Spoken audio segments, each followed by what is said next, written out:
I took this, and we are now going to remove that. Just boom. Chain is out, get rid of this junk.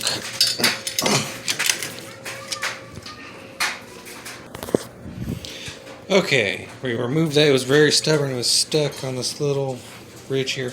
And weirdly enough, this front derailleur is stuck on the big gear, which we're going to want at the speeds we're going to be riding.